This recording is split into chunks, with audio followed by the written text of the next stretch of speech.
the wiggies cause I'm off to the hole in the road. I'm wagging off school and I'm off to the city, watching telly all night and I'm not looking pretty. See, I got this job downtown, selling knocked off ladies' watches for £1. For a really dodgy man that I met in a dodgy cafe. You know he said to me, the girl who sold these yesterday wasn't selling very carefully. Police came along and took her and all my watches away. So if you see some coppers, you grab my stuff and leg it, boy, right away. I'll be in the cafe. I'm just a boy from Sheffield, making his way through life. I'm just a boy from Sheffield, making his way. Come on, still on, baby. I'm just a boy from Sheffield, making his way through life. I'm just a boy from Sheffield, making his Wanking your way. So it's been a few hours and I haven't sold enough for my bus fare home. Street selling's pretty tough. So I turn on the tram for the lunchtime rush with a smile and a wiggle on my schoolboy touch. So the charm is working in the underground. There's a crowd of men and women gather round, and the watches they are going, the money is a flowing. Think I'll charge a little extra, stick it in my pocket, spend you later. I'm just a boy from Sheffield, making his way through life. I'm just a boy from Sheffield, making his way. I'm just a boy from Sheffield, making his way through life. I'm just a boy from Sheffield, making his way. I haven't sold a watch for an hour and I'm dying for a slash. I've had enough of this, so I'm off for a piss. Then a quick walk back round to the cafe, sitting at his table drinking tea. Looks at me suspiciously, then with a glance at the watch he says, how did you do? He paid me a couple of quid, then he said, would you like to come and work another day? I said I'd come back down on Friday, and to that he said okay. So with £2 in my pocket and another 5 in my shoe, I nipped down to Castle Market where a man who looks like Leo Sayer is selling pots with cockles and prawns. They'll make me feel like dancing. Then off back to dinner on the Wiggies and then home. I'm just a boy from Sheffield, making his way. I'm just a boy from Sheffield, making his way. I'm just a boy from Sheffield, making his way. I'm just a boy from Sheffield, making his way. I'm just a boy from Sheffield, From Sheffield, making his way. I'm just a boy from Sheffield, making his way. I'm just a boy from Sheffield, making his way. I'm just a boy from Sheffield, making his way. I'm just a boy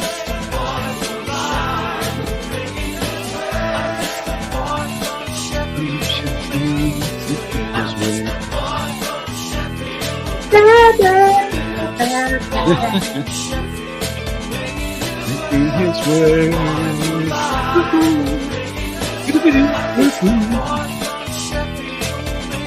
way. I'm just a boy from Sheffield, In his way.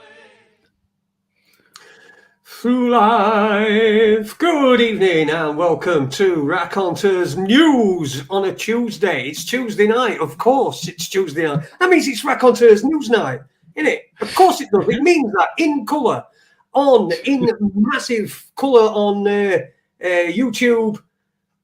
I don't think we're on. Oh, hang on. Let me see if we're on fucking Rumble. Rumble might not be working. Hang on. Rumble might be working. Or It usually lets us know, Jay. It usually it must be working. Yeah. So we're live on Rumble as well and on Twitch. So anyway, good evening to you all, and I hope you've had a great week and a great weekend. And I hope everything's okay for you. It's been a bit cold this last. It warmed up by the time we were on his way back on Sunday. It was quite warm, but we got here and there was snow here still, but that disappeared and then it snowed again today. So this morning it was still a bit cold. And so like, you sort of wake up in the morning and you're looking out a window and you think, fucking, I'll have an extra 10 minutes under eider down and fucking before I get myself out. But yeah, it snowed again twice today. Here, we're quite high up here in this part of Sheffield. We're on one of the 7 hills in which Sheffield's built. And so, it does get quite. We do get the snow more quick sooner than anybody else, and it did settle a couple of times, but it's gone now. But it's still cold. How's it with you, Jimmy? The news hound is with us as usual. Good evening, Jimmy. How are you, my friend? I'm wrecked tonight now, Jay, to be honest, after obviously, I was in the Longford courthouse again all day today, and it was just and it just wears me out, because it's a long day. Didn't get out of the courthouse until about, it was 6:10 this evening when we walked out of there. And but obviously just enough time just to get back, grab a train and get home. And so that kind of worked out kind of nicely for this evening's show. But it was touch and go there. It was getting very late, Jay, So like I say, I'm just wasted. I'm not long in the door. I'm still trying to get my fire going to get this place warm a little bit. And so I'll be jumping up from time to time. You'll know I'm going to just put a bit more fuel on the fire. So, and but that's the state of play. That's how I am. But apart from that, it's like yourselves. We've got two major. We've got a warm front and a cold front battling it out, just above us, above our heads. We're kind of stuck in the middle in the sweet zone where anything can happen still. So it's very, very interesting. But still no sign of any beast from the east, which they were promising all year. So anyway, I knew that was going to be a non-issue anyway long ago. So never mind their bullshit. But it's typical March weather in a way. Really, you expect this type of weather in March. Of course you do. Yeah, I mean, I remember it being. I remember 90s. I remember the day before Wednesday played in 1991 League Cup final, and on that day they were the day before. It was like 4 seasons in one day. It was snowed. It was sunny. It was raining. It did the whole lot. It did the whole thing. So this is not a new thing. People will tell you it's climate change. No, it isn't. It isn't. I had to laugh. The fact that your climate change is around you. Go on. Yeah. No, you're dead right, man. The climate's always changing. So, if you deny it, of course you're going to be viewed as a nutcase, But Greta seems to have changed sides lately. Did you see that? She got arrested up in Norway there. She was protesting against wind farms. Oh, she's always getting arrested, and it's always stage managed. Fucking hell, Jesus Christ! The woman must have she's got no prospects because she's been arrested that many times in her teenage years. She's never going to get a job in future, is she?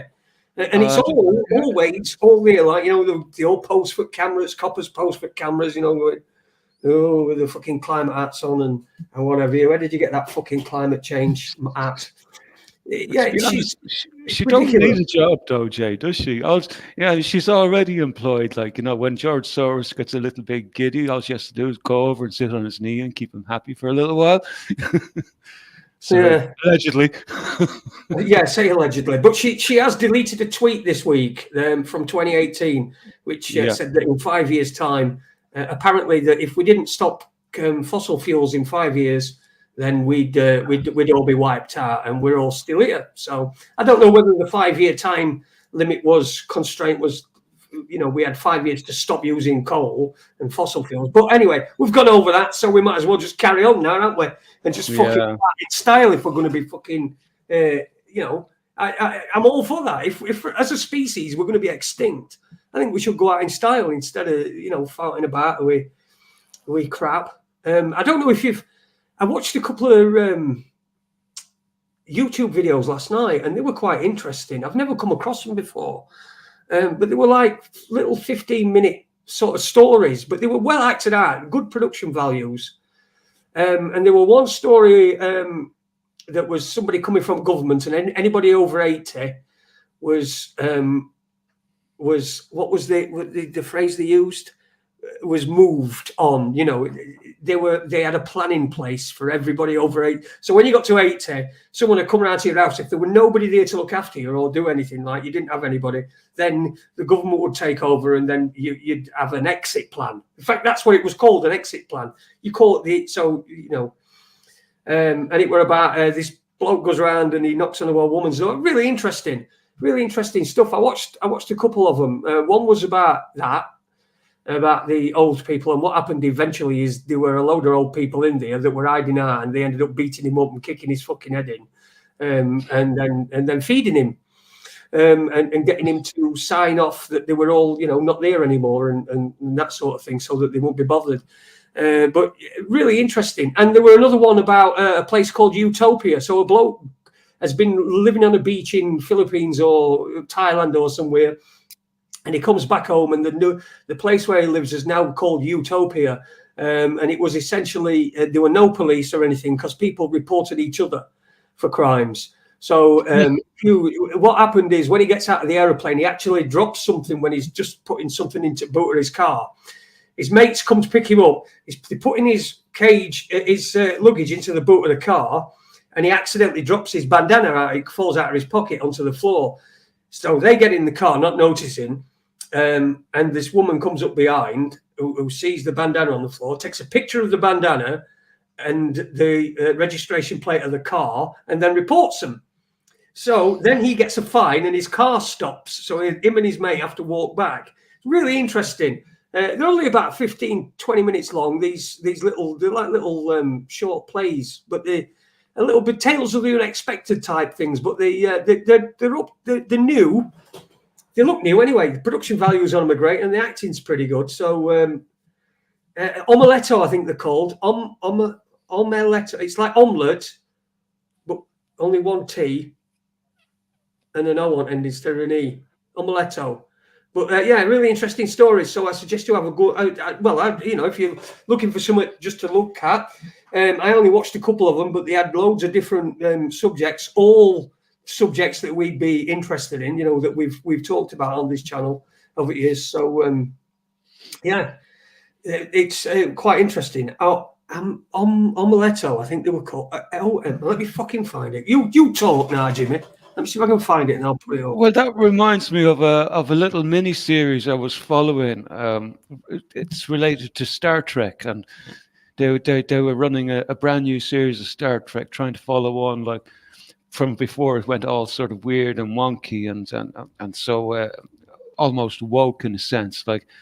And they're kind of like based along the way the old original Star Treks would have been made, but with a modern kind of a twist. And they were quite good, actually. They were quite good. So, there are some interesting bits and pieces to follow on YouTube. Like, it is a good place still for content. That's why, we should always try to strive to stay here, rather than move to a different platform just because X, Y, Z, and just because I don't think they're all bad on YouTube. Like, I think it's like all the other social media platforms. Like, there's pressure coming on them from other sources, and they are being pressured into sort of like doing the work of the government, which is basically what's been going on. I don't know what you've been following the select Senate hearings that's been going on in America, related to the censorship issues on Twitter, for example. I think there was two journalists at the Select Senate. I think one was Matt Taibbi, not journalists, authors and journalists who were covering the leaks that were coming out of Twitter. It was just amazing because I sat down and I watched the whole 2.5 hours of it, and the differences between all the various different types of senators and the way they formulated and worded their questions, and even like some of them didn't even come on with questions, but just with talking points, trying to spin a narrative. They would have been specifically Democratic. The Democrats ones were the ones that seemed to have to try to spin a narrative on it, that, and try to spin in that censorship was required, and usually around the hate ban or the hate issue. And there was one particular Democrat senator, and she had no clue about what she was talking about. She had no clue how the internet worked. She had no clue how they really, because obviously when Matt Taibbi was given the information from the Twitter source, part of the deal was that he would post it first on Twitter.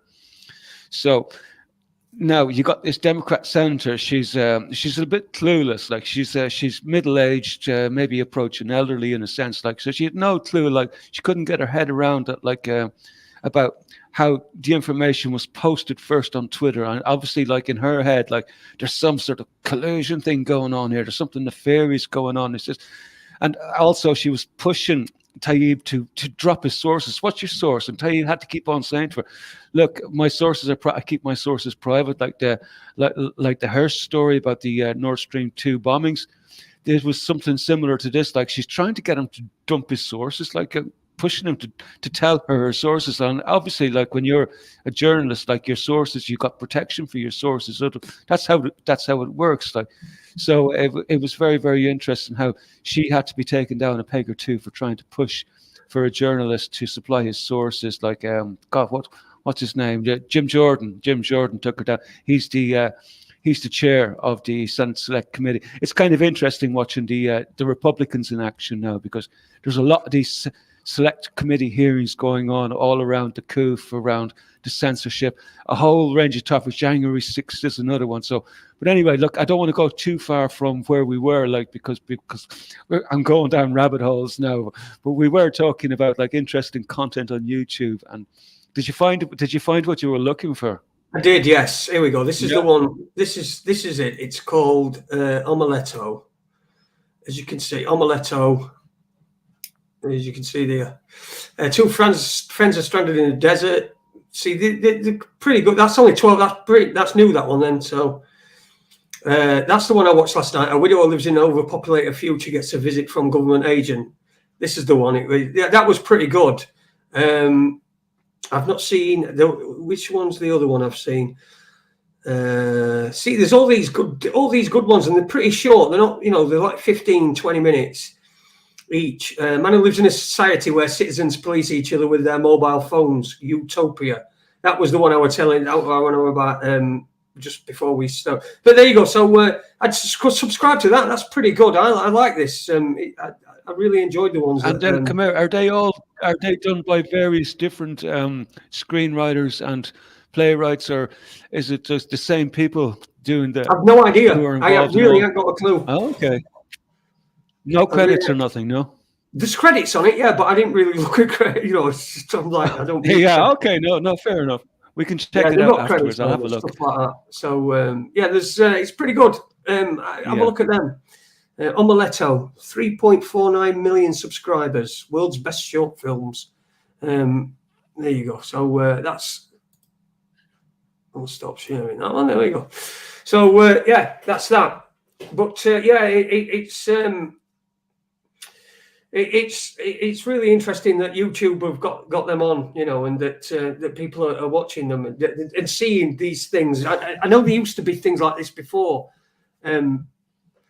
I've not seen the Black Mirror. Someone said, like the Black Mirror stuff, but I've not seen any of Black Mirror stuff. I must have a look. But I did try. That's not bad. That's not bad, actually. That's pretty. Some of it is fairly hairy, I have to say. Some of it is quite surreal and kind of like painting a picture of a really dystopian world in the future, and kind of weird. Some of those, Black Mirror, definitely check that out. That's worth a watch. I think that's on the Flicks, isn't it? I think it's on Netflix if you're on it. I think it's on Netflix, yeah. I think I tried to watch, I think me and my missus tried to watch one and I just didn't get very far on it. It must have been something that upset me about it. I don't know. Hand pink waving. Some of them are very strange though, Jay. And quite hard hitting topics. Some of them are very, very tough topics, but quite relevant to what we're into, quite relevant to the type of material and stuff that we have followed over the years. I'm pretty sure everybody here has followed, otherwise we wouldn't be here gathered together as a pack of loons, with nowhere else to go on a Tuesday evening,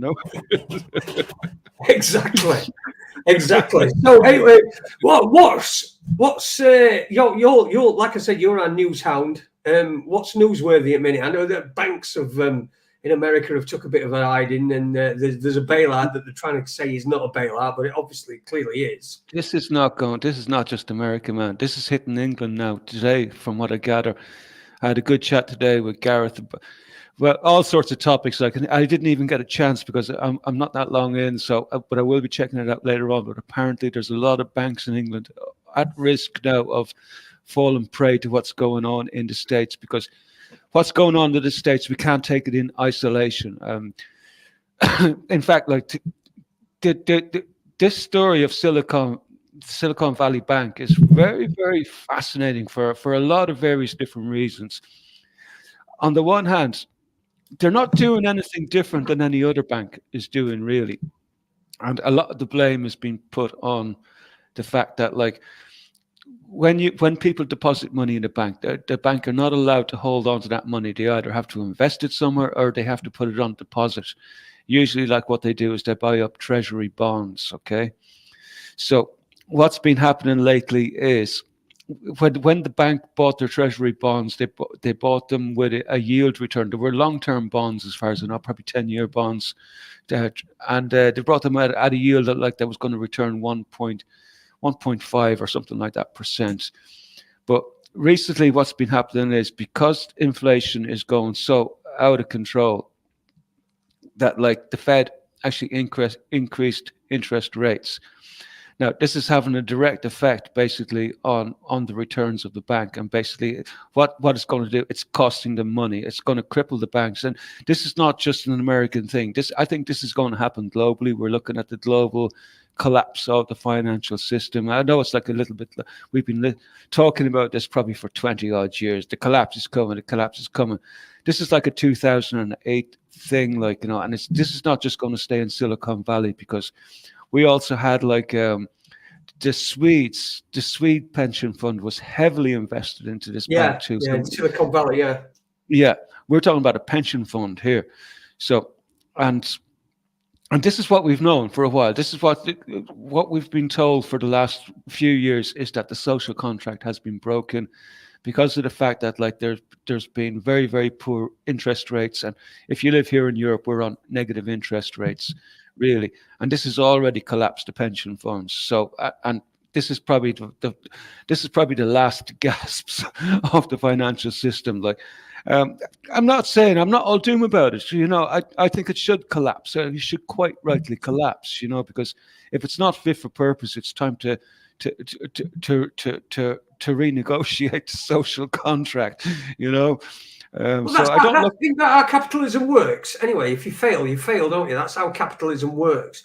And then obviously there were 3 banks went down last week, weren't there? So only 2 have been bailed out. So we had Signature went down, didn't it? Is that the one that got bailed out with what is it? Fucking Silicon Valley Bank got bailed out, and Silicon Valley Bank got bailed out. There were a bank called Signature as well that were in trouble, and then there was another one which was a much smaller one. I don't know whether that was the smaller one, but one was really small, and that one's just sort of been left. Well, the Signature Bank is heavily invested into the crypto sphere, right? So the interesting thing to note about these, about the what did you call it there? The second one, not the Silicon Valley, the other one that you mentioned, Signature Bank. They were the bank that actually sort of, like, got rid of Donald Trump back in the day.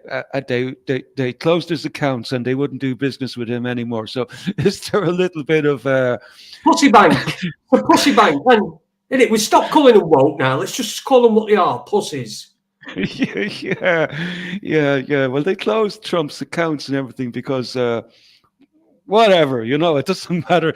So there's kind of like there's the Zelensky curse, but I think there's also the Trump curse.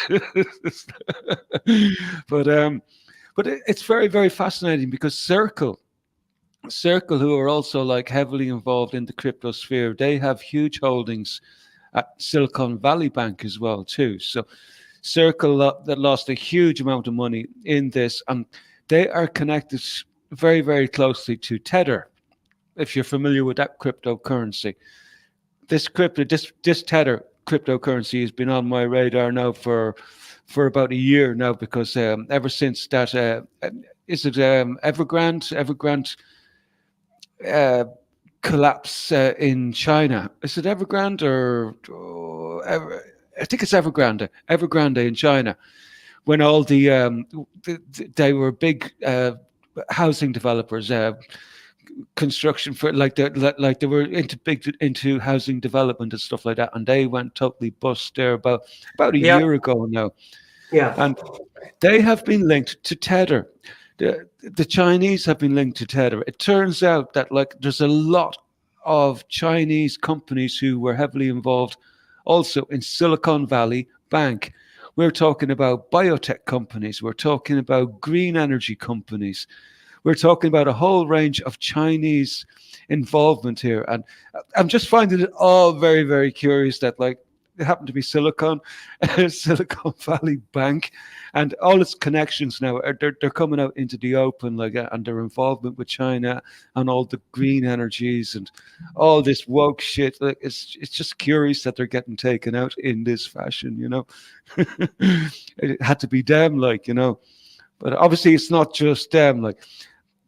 And I'm wondering also, because of the fact that they're also connected to FTX, believe it or not. So I think there's, you know, I didn't get a chance to look into the whole FTX connection because I don't think it's gone mainstream just yet. So I'm still waiting for a little bit more information to come out of it. But none of these things that are going on now can be taken in isolation. And I'm talking about the banking. I'm talking about the proposed war between America and China. I'm talking about the war in Ukraine, the shenanigans that were going on in the totally honest and fair election in the States. We can link this probably into the coup, biotech companies as well. Who knows what's going on here? But I think we're going to have fun finding out over the coming months. Yeah, I did notice yesterday that the Silicon Valley, and I've not really seen it very many places. I did hear it on a couple of reports, but I've not seen it reported very many places. But the Silicon Valley bank, the UK division of that bank has been bought by HSBC for £1. So, which is very interesting, and it makes you wonder. You know what? It makes you wonder what, because that's pretty quick. I mean, they weren't even going to bail them out, were they? The US were on Friday and Saturday. They were a bit bullish and saying no, they're not going to get bailed out. There's not going to be any bailout. And then who was it who tweeted something? Somebody tweeted something saying that they should bail them out, and then suddenly they're bailing them out. Who was it? Who fucking tweeted? I can't remember. But anyway, somebody tweeted something. I saw this on a podcast where somebody made this connection that somebody tweeted, and then suddenly the bailout is on again. It's on. So who knows? Again, it's transference of wealth in it from taxpayers. Biden's saying there'll be no taxpayer money, but yeah, where do governments get the fucking monies from if it's not taxpayers? Well, I have a few ideas. It's probably connected to the organ harvesting trade. It's probably connected to the people trafficking and child trafficking trades. It will also be connected into the money laundering trades and the drug operations, because I think by now it should be clear to everybody that like it's not just ordinary criminals that run these operations. These operations are run from the highest levels. Like I think we've always known this in our heart and soul. So, you know, it's pretty clear to me that they have other funds that they can draw on to keep their Ponzi scheme going for another little while, you know, and keep up this facade that like this thing can be fixed. I don't think it can be fixed, you know. The only way it can be fixed is to let it collapse, and this would be the best thing to happen, I think, and let us all fucking heal and build back better. Yeah, and the other problem with the, like you were mentioning before, the interest rates and the bonds that they buy, that they've got, the treasuries, yeah, the treasury bonds, which the bonds that they've got, they bought at the time where the interest rates were really low, and now as a result of the interest rates going, you know, rocketing really in last year, those bonds aren't even worth their face value at the moment in trading, because the yield is so low. So you'd be better off buying your own and waiting that extra time. So that's another reason for the they're having major problems. I don't get banking. It's all beyond me. For me, it should just be simple, but it never is it? It's always made extra complicated so that you need somebody to do something for you rather than being able to do it yourself.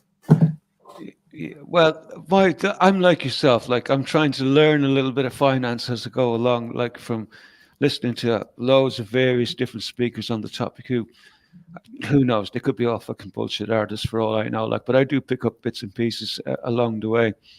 And the traditional method of dealing with inflation was to raise interest rates. Yeah.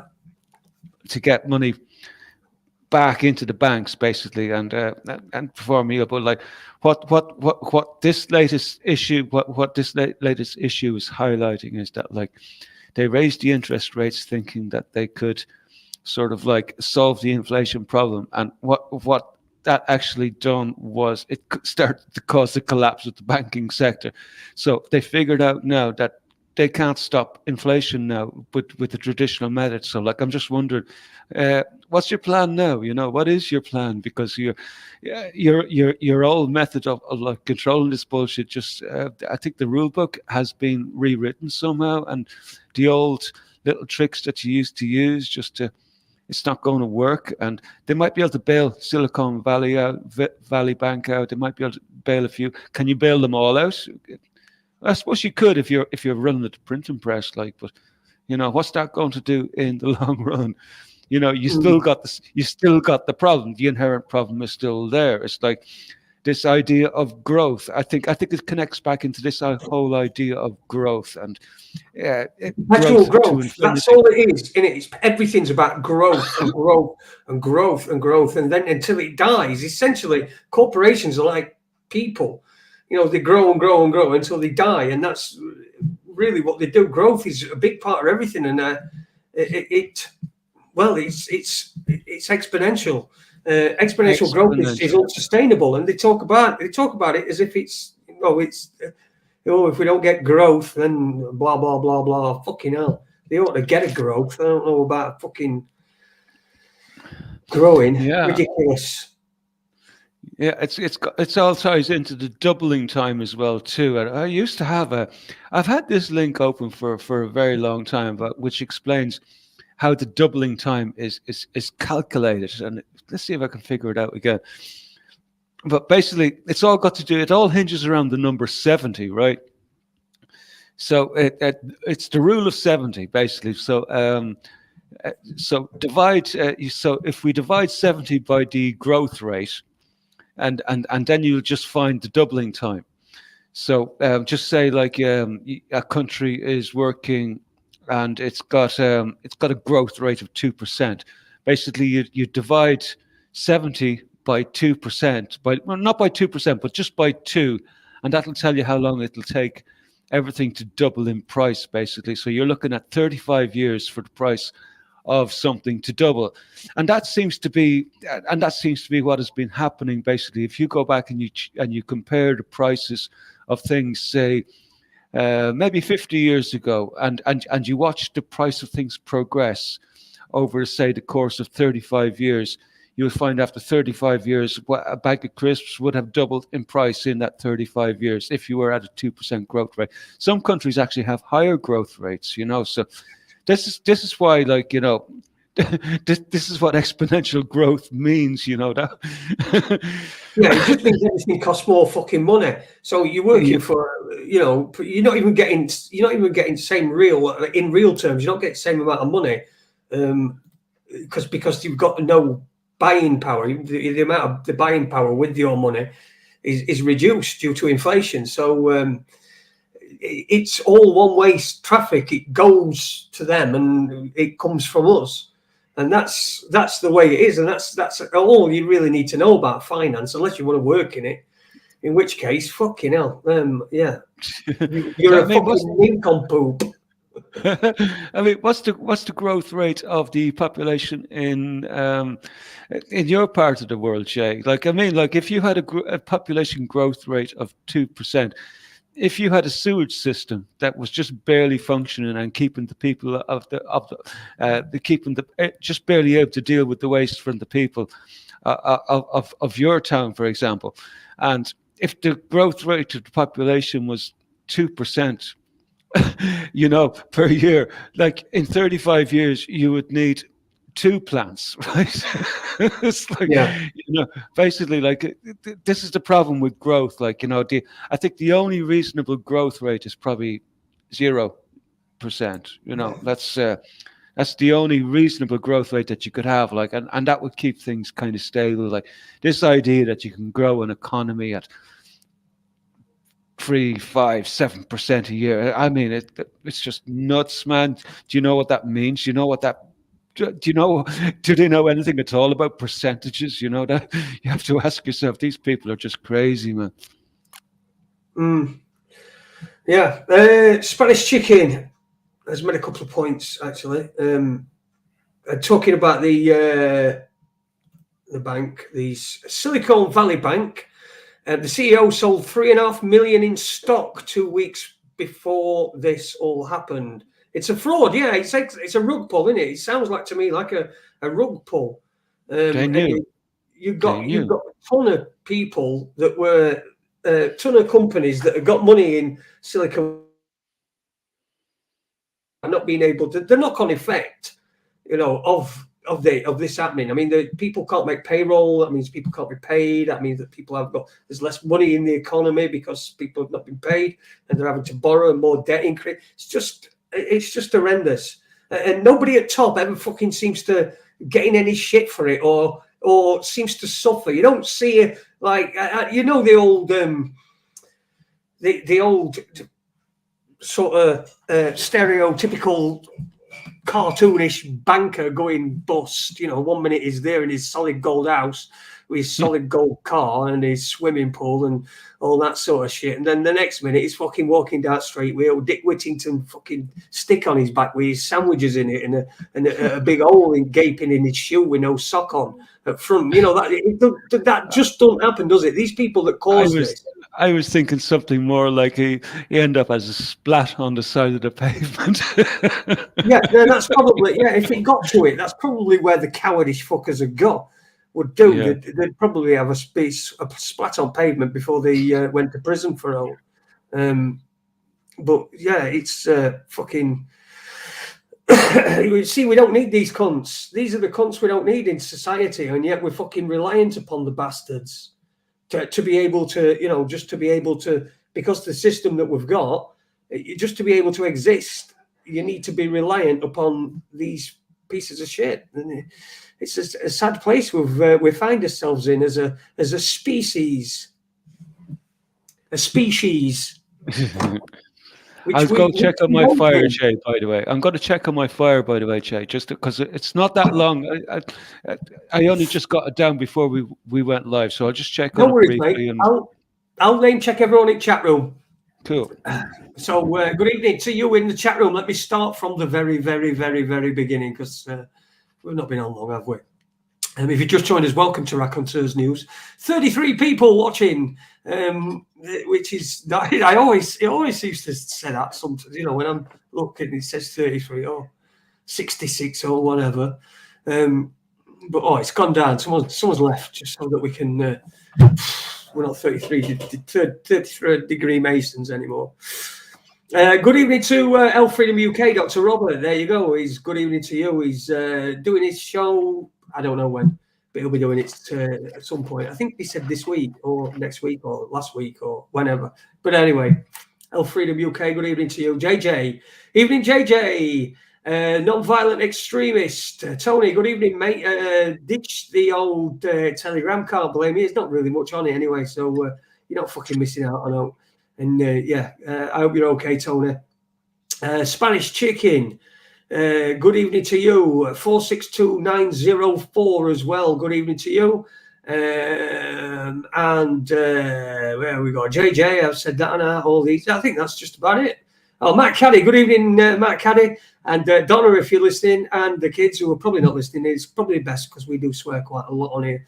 And we don't really want it in young years, do we? We're not going to. We'll send fucking drag queens round before we start swearing on this show. It'll be all right now. You're not allowed to swear on YouTube in first fucking 10 seconds, but you're allowed to take some drag queens round. Just fucking horrendous. Mascara Snake, good evening to you. Welcome, and I hope you're having a good time. Blah blah. Annette as well. Yeah, good evening, Annette. Annette Robot. Hello, Annette Robot. And all the people who are not. Oh, that's me there. Sean Hamer as well. Good evening to you, Sean Hamer. Blah blah blah. They're only able to protect 1.3% of deposits. Yeah, that's Sean Hamer's there talking about the percentage in America of deposits that they're allowed to bail out, which as I think someone makes a point down here that that's probably just about 1.5%. We'll just about go with this. We'll take most of it out. Mick Ramo says HSBC paid £1. Evening, Mick Ramo, and welcome to our Tuesday night show. Spanish, I'm just having a look at this. Bandit Buster as well. Good evening, Bandit Buster. Eggs have got a good growth rate in the USA right now. Eggs have got a good growth rate. I think he's taking piss there. Good evening anyway. Bandit Buster. Over there in Newark, I think. Somewhere around there anyway. They changed Spanish Chicken. They changed the law in 2020 in the USA. Banks don't need to keep any reserves. They can lend out all investors' money. That's why they're all fucked. Yes, exactly. It used to be 10% in it, fractional reserve banking, and now it's just not. They don't have to keep anything on to hand at all, nothing. Which is probably why they're more emboldened to be able to tell you when you go to your bank and you want to withdraw some money but they won't let you. So yeah. Estate agents, how do we get rid of them? There's two. Oh dear. Fucking unparliament. It should be. Kendo Taylor, good evening. Kendo is in the chat room. Let's have a look. Oh, there we go. There we go. I've read them. Jimmy, how's your fire going? It's starting to get warm now, so it was touch and go there for a little while. It didn't go the first time, so I had to relight it. So I'm glad now it's getting warm, a little bit warmer here now. So it does get cold here. Like if especially if I've been away for a whole day, it gets very cold. Like because it's no fun like sitting in a shivering home. Yeah. It's touch and go. It sounds a bit like fucking Gary Glitter giving kids presents on Christmas Day in hospital. Oh, God, Jesus. Oh, that's bad.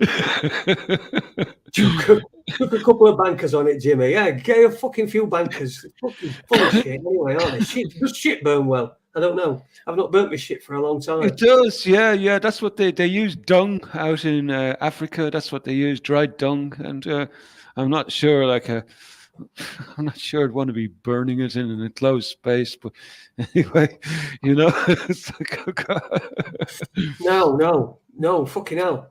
Imagine climate change you get from that, from the load of dung that you're burning. Oh, man. I'd imagine it'd be okay once it's processed and dried, it should be grand, but still though, there's got to be some sort of an after smell, like when you be burning it, anyway, it doesn't bear thinking about. Spanish chicken or that will no way. He pads his parker out when he's in winter. He pads his parker out with shit on the inside that he's collected from all these jobs. That's what he does. His parker. What he does is he spreads shit all around inside and down arms, and then leaves it to dry so that it plates on. And then when he goes outside, he's got an extra layer of insulation. Good idea. Try it. If you've got a parka, try that. It's a really good idea.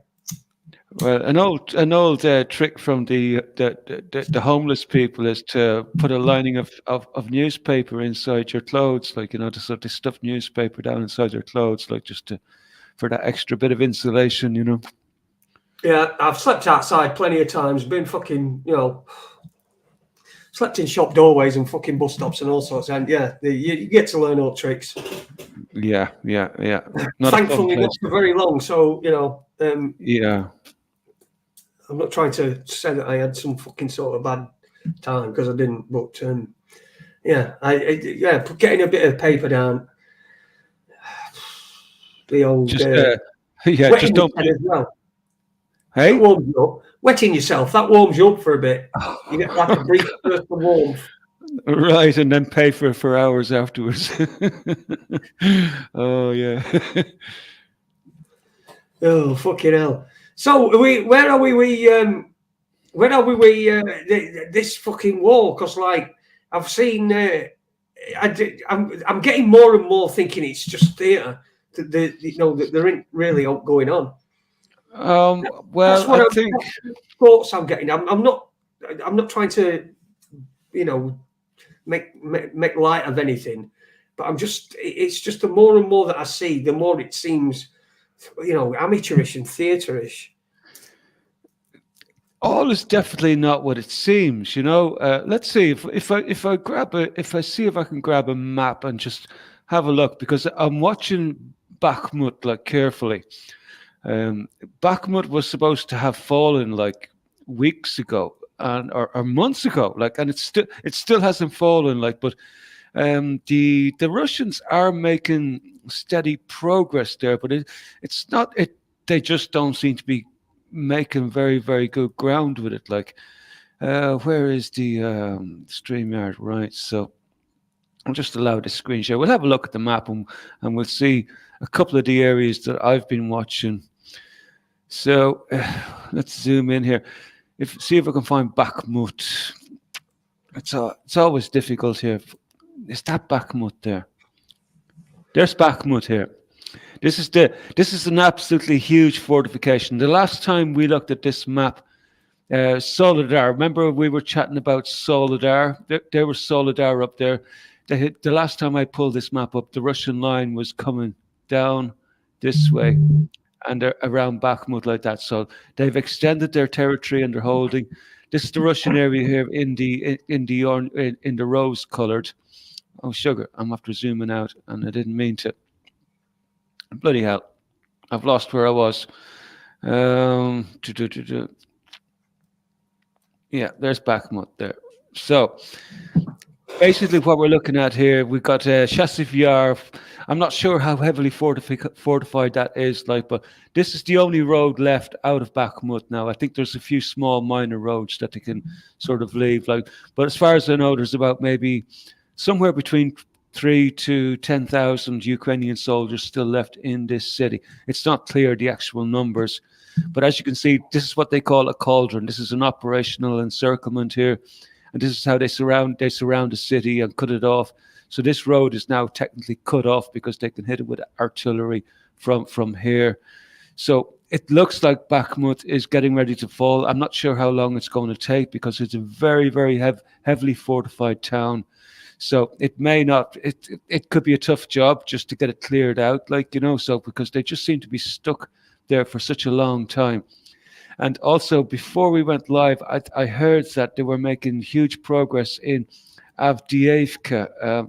There's New York. See, remember when I first brought up this map, New York was still untouched. It's still untouched. The Russian line hasn't moved hardly at all. Yeah, Avdiivka. Right, here we go here. This is just outside of Donetsk. Donetsk city is down. Where is Donetsk city? God, I can't see it. It's not very, very clear. Oh, yeah, there it is down here. Donetsk city is down here. And Avdiivka, this is probably a hugely fortified area. This is where they've been shelling Donetsk from. So it's taken them a long, long time to make progress in this area here. So as you can see, there's an operational encirclement happening around Avdiivka right now. And I think Avdiivka is about to fall. When Avdiivka falls, the shelling in Donetsk, I think, is going to magically stop. I think there may be some artillery units down here in this area here, but not very, very much. Most of the artillery units are here in Avdiivka. So these are the main areas that I'm particularly watching at the moment. That's where the big battles are going on. Bakhmut, and Avdiivka. So that's what I've been keeping an eye on when it comes to Ukraine. I just can't figure out why it's taken Russia. Russia have just piled something like 700,000 men in there. But I know they have to spread them out to loads of various areas, but they still making it's just marginally quicker progress. They're not having an easy time taking this place, man. For some reason, the Ukrainians are making their life a goddamn misery, and they're really, really slowing them down and making things really hard. We've got England and America now sending in long-range rockets to them, giving them the ability to fire longer. I think they can now strike at Crimea, and they have been striking inside of Russia, not only with rockets, but also with drones. They've had drones in St. Petersburg, and if you've been following what's been going on inside in Russia, they've heavily fortified Moscow, the government buildings in Moscow, with anti-aircraft systems, anti-ballistic missile systems. So I don't know what's going on. To be honest, I don't think Russia are having it easy. And I tell you what, for a ragtag army like Ukraine, I mean, a lot of their main military men would have been taken out. So you got mostly a lot of conscripts in there at the moment. And mercenaries. It's fucking going to be fucking snided with mercenaries. I saw a Croatian merc. They're just fucking everywhere. That's what it will be. It's just, instead of standing armies, these mercenaries from all around fucking NATO are going to be going. They're going to be making a fortune. Yeah. The Poles have conscripted another 300,000 soldiers. Oh, no, sorry. Another 100,000 soldiers. Conscripted, in other words, national service type thing. Yeah, they conscripted 200,000 there about a month and a half ago, and now they've upped that number to 300,000. They are now building the largest army in Europe at the moment. That is the biggest army in Europe at the moment. NATO trained. They're getting ready for something. I don't know what exactly. This war could go any way at the moment. I think the Ruskies are all in. I think NATO are all in. So expect the unexpected. Just press button then. Let's just have a fucking button press. Let's just play fucking let's press button wanderers. Come on, for fuck's sake. Let's just get it over and done with. If it's going to happen, it's going to fucking happen, innit? If we're going to get there, if it's inevitable, then, let's just get it over and fucking done with. And there ain't none anyway, which is why I can belligerently say that here. Because that's my pure belief. And if I'm wrong, then I'll be dead anyway, and you won't be able to say, "Well, you were fucking wrong about that." I fucking told you so. I told you so. What do you make of this one? I saw this one earlier as well. Russia shot down a Reaper drone, an American Reaper drone. But did the Americans say that it had run into it or something? It had rammed it or it had collided? Just before we went live, I was listening to, Larry Johnson? I think he mentioned something about it. I just haven't caught up because I've been away all day. But I have been hearing something about something that was shot down. That's probably a Reaper drone. Interesting.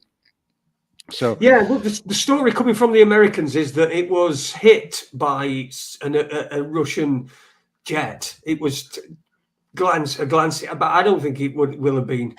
What I heard was they dropped fuel on it. That's what I heard. This is before we went live, Jay. Larry Johnson, and I'm not saying I trust Larry fucking Johnson. I think he's a bollocks. Ex-CIA. All these fucking merchies that are ex-CIA,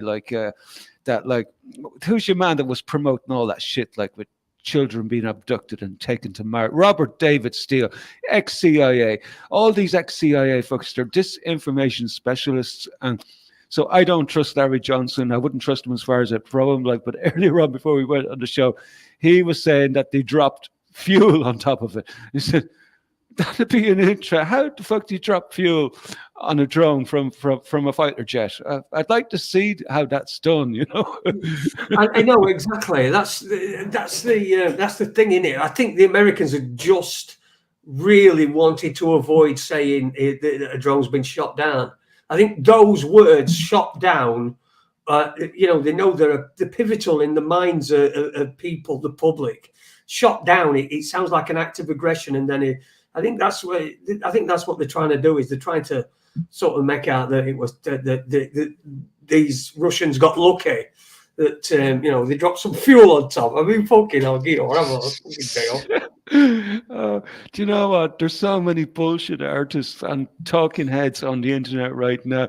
I sit back and I'd be listening to like your Ritters, your Larry Johnsons. There's a whole fucking cadre of them, like, and I'm listening to them. You fucking cunts are just plants, and I don't know whether they're Russian plants or whether they're NATO plants, but they're a plant for somebody, just to muddy the water. Like, I don't trust anything anybody is saying, like, and that goes for all my most trusted news sources that I used to use years ago. I've actually sort of like I've actually got rid of them all because I can't listen to their bullshit now anymore. There was a time when you'd actually get some good information out of them, but for some reason now they just seem to be bought and paid for to spin a narrative. And I don't know whether it's money or whether it's influence from foreign powers. It could be either. It doesn't matter what the motive is. If you're going to be, you're just muddying the whole alternative scene. Like solid, good channels that were good for donkey's years, and all of a sudden just to crap out on the alt media. It's just nuts, man. I can't listen to all my. There's very, very few. The only person I'm listening to anymore on what I would consider alt media is Brendan O'Connell now. He's the only one that makes any fucking sense at all. The rest of them, I have them in the fucking laughing jar. I just laugh at them, and it'd be funny only for the topics are so serious, and they deserve more impartial coverage. Like, but we're not getting that. Even alt media is just so biased now, and so I don't know if am I making sense? It's like, well, we've talked. Of course you're making sense, Jimmy. You always make sense. You're our fucking news hound, man. You're our news hound. This is what this is like. This is like a cross between news round and fucking news round and news night. So we've got people from both ends of the spectrum, Yeah. Childlike, and when it comes to what's his face, Uni, who I hadn't seen for a bit, I'll get in touch with him. I think he's last time I spoke to him, we were having a bit of a rest. He was like just playing some games and having a complete rest from it all, and just chilling out. So that's probably what he's still doing. So good on him as well, because that's really what we were encouraging him to do, weren't it? At the end of the day, that's really what we were encouraging him to do. So the fact that he's not here, we can't really take it personally. So that we were encouraging him to, do something else with his life and not be thinking, not constantly fucking partisan. Have you guys seen Hitler?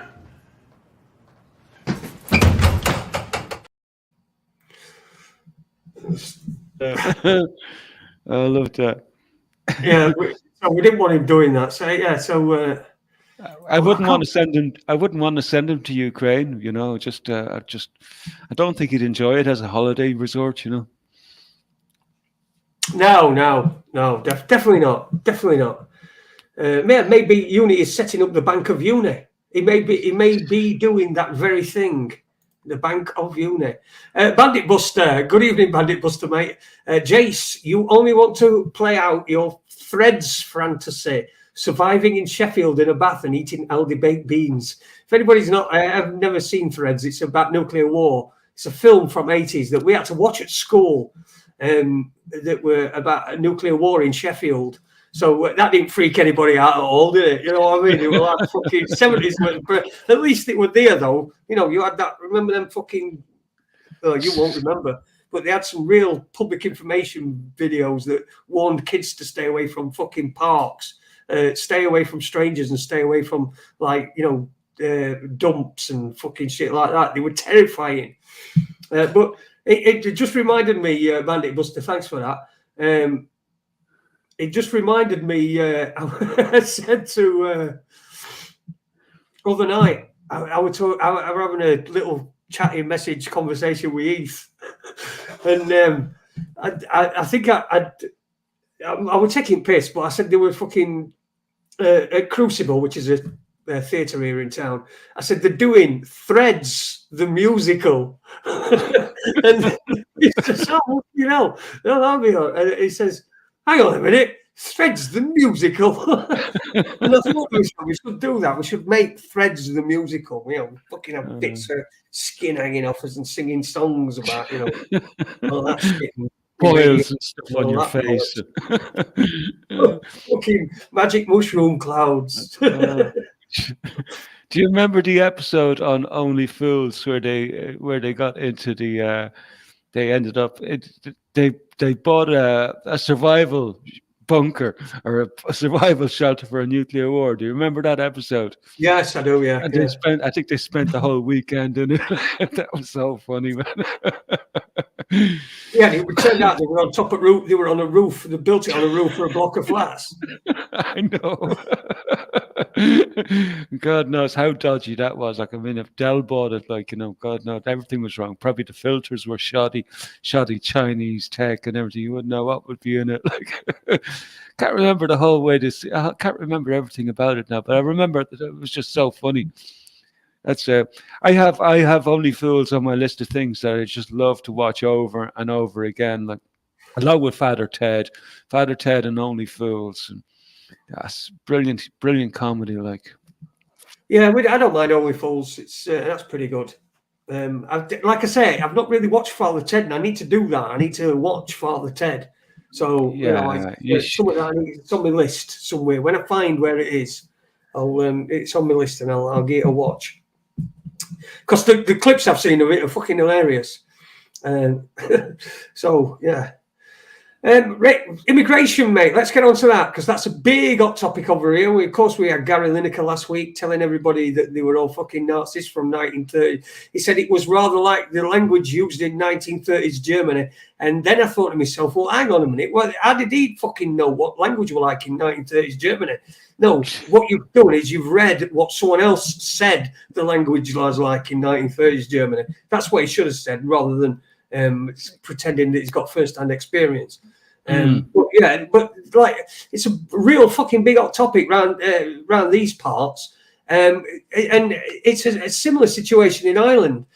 But I wanted to ask you, there have been protests in Ireland, haven't they, about the immigration and stuff like that. Have there been like counter protests? Because over here we've had like no but fucking counter protests about, you know, wanting them here. These people, have you had same? Have they been same in Ireland? There's been counter protests. There have been, like, and they're all kind of like, they all appear to be sort of like funded and organized around sort of like political parties, like oh God, I'm so bad. I don't even know. I know the English politicians better than the Irish ones. Labour and Conservative and Lib Dem. Yeah. We got people before profit here, and Sinn Féin, who are the, well, you know, Sinn Féin, obviously, like, you know, but they're about as woke as you can fucking get, man, and a bunch of goddamn pedophiles, allegedly. But anyway, yes, there have been sort of like counter protests. And I'm watching these protests. I'm not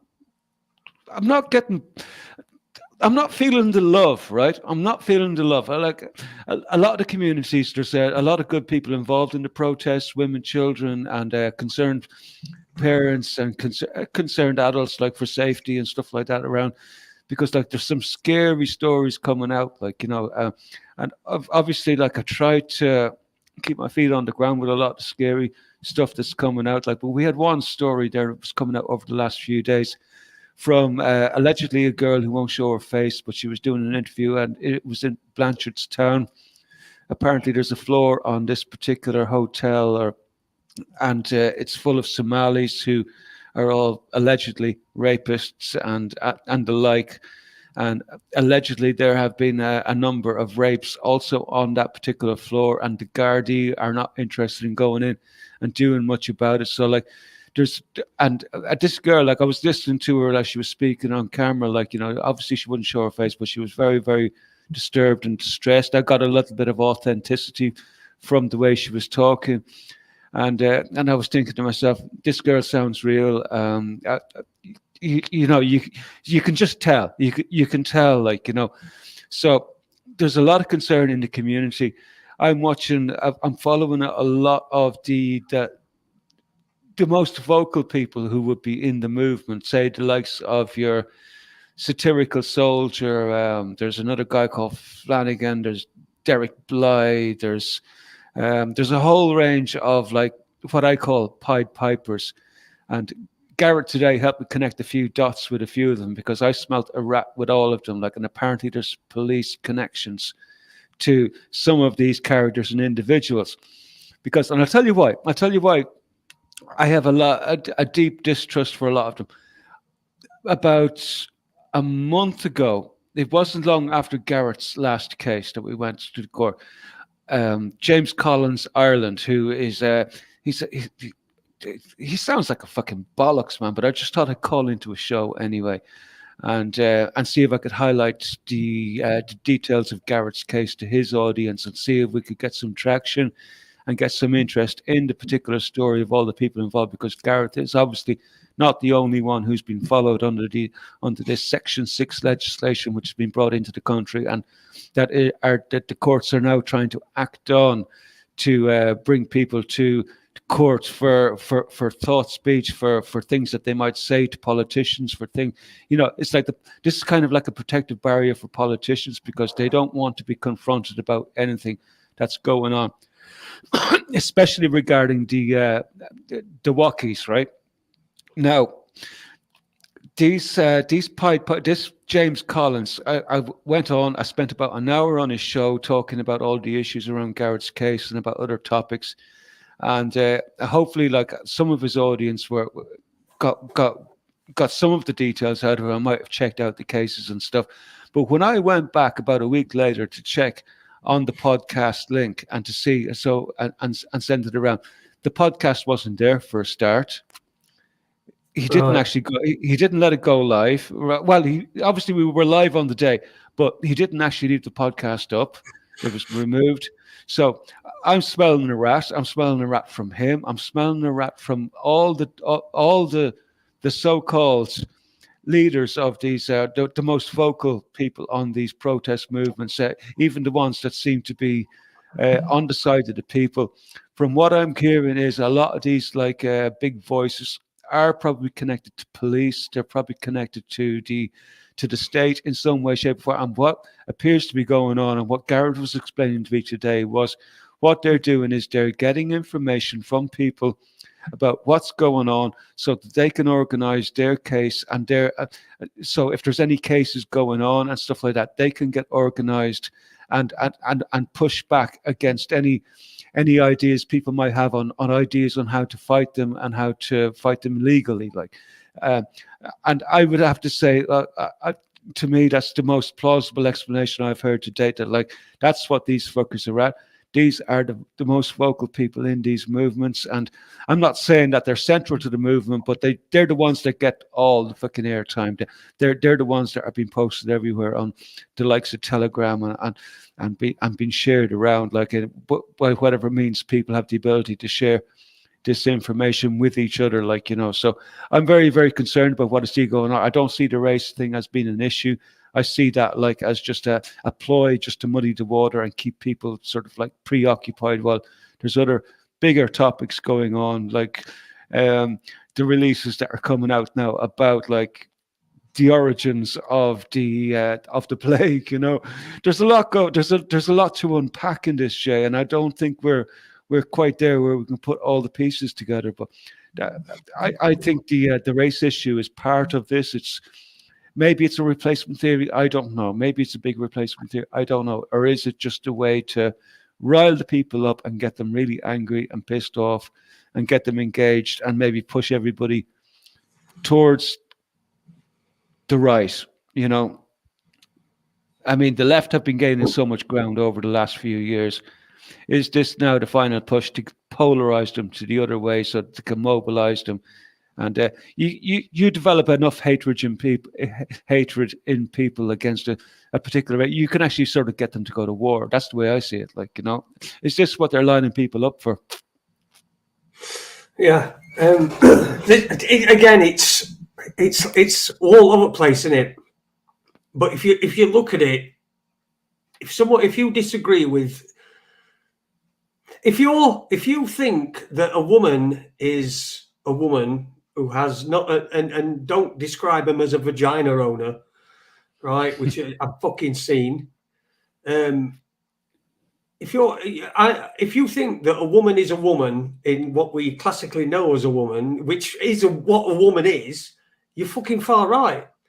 So it's all these issues, all these various issues are all coming up, and they're all trying, like you said, they're trying to push you to far right, but they're calling you far right, even though you're not far right, or you're not what classically would be called far right.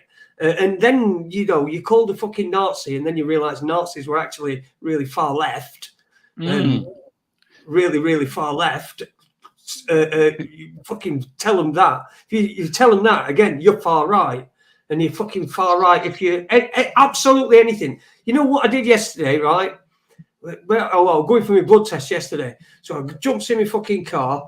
And I'm just driving along, and there's all fucking snow, and it's raining and all that. And I'm just going up to blood test centre to go and have my blood tested. And I see a fucking rainbow, and I thought to myself, does that mean I owe a gay some money? Like, because I've seen this fucking rainbow. I'm like, you know what I mean? The reparations, because if you see a fucking rainbow, you've got to donate to a fucking gay charity. Because that's their shit. They've got it copyrighted, haven't they? You can't fucking have a rainbow anymore. But yeah, it's a ridiculous situation, and they are pushing it so that even if your views are moderate, if they're not in compliance with the fucking lunatics that think that you can be a fucking bath plug as long as that's what you fucking identify as, you're a fucking bath plug. But then on the other hand, you can't identify as somebody younger than you or older. It's just this weird thing. So if you don't agree with all that fucking nonsense, you're far right, no matter what. Right. So there's people that there are people that are far right, that are anti-immigration simply for racial reasons. There's people like that. But there are also people that are concerned that where they're living, because all these fucking posh cunts, no fucking immigrants are going and living around there where they live. No, nobody's going to be fucking walking around their streets. Nobody's going to be knocking on their, looking through their windows and that sort of thing, which we've all seen. We've all seen these things happen mostly in small like towns, villages and small towns, and they're putting them in these places deliberately, and they're not. We're not talking like these small towns like Barnes, where fucking Gary Lineker lives.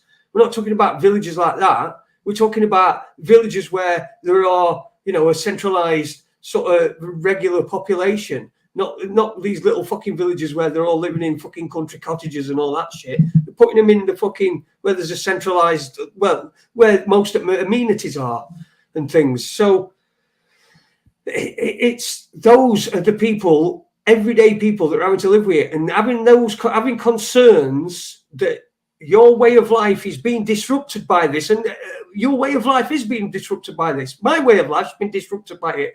You can't get a doctor's appointment now. You used to be able to get it 10 years ago, 5 years ago. You could get a doctor's appointment.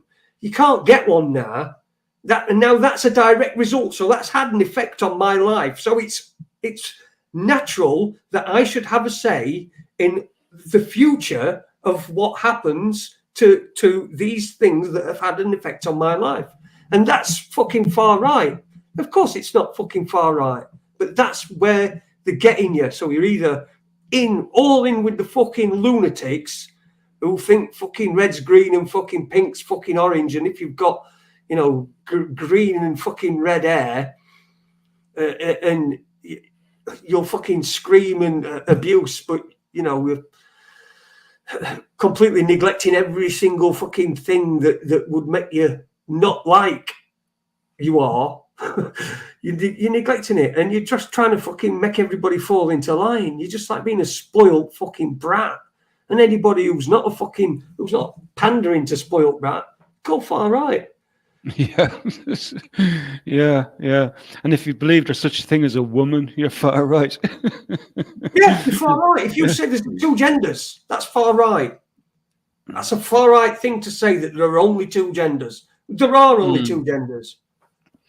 The only thing I will say about what you just explained there, and was your connection that you made to the gay community, because one thing that I've noticed over the last 2 years is that even the gay community are embarrassed and don't want to be affiliated with this whole LGBTQ. They know the truth. They know it's nonsense as well too. And they quite rightly are making the connection. This actually makes us look really fucking bad here. It says, no, we don't want to, we're not interested in this. Why aren't women more up in arms about it? Right? Why aren't women? Even like when Bruce Jenner were Woman of the Year. Bruce Jenner was Woman of the Year when he turned into that fucking Caitlyn. Is it Caitlyn? Caitlyn. Is it Caitlyn he calls himself? That's the daughter. Oh God, I don't know. Caitlyn Jenner. Yeah. Or is Caitlyn one of the daughters? Is Caitlyn not one of the daughters? Oh God, I don't know. It's anyway. Let's just say Jenner, right? So fucking Woman of the Year. I think it was. I can't remember. Time magazine, Woman of the Year. Where fucking I can't. I don't know if Caitlyn is. Is fucking Caitlyn Jenner? Is it Caitlyn? Someone tell us. Oh. Look it up. I'll see if I can Google it.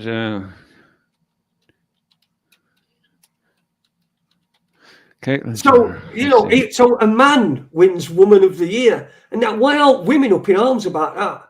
Why aren't they saying, hang on a minute, this is how far we've come now. Even Woman of the Year is a fucking man. Caitlyn Jenner was born October 28, 1949. So you're right. It's Caitlyn Jenner. That's what it goes by now. Yeah. Just to confirm, you're not going mad. So Caitlyn Jenner, right, is Woman of the Year after a fucking year of being a woman. I mean, what does that say to all the women? I've only been a fucking woman a year, and I'm already a woman a year. What the fuck are you? Why aren't women up in arms about it? That's what really fucking makes me fucking. Just goes to prove men are better, but men are better at everything anyway, even at being women.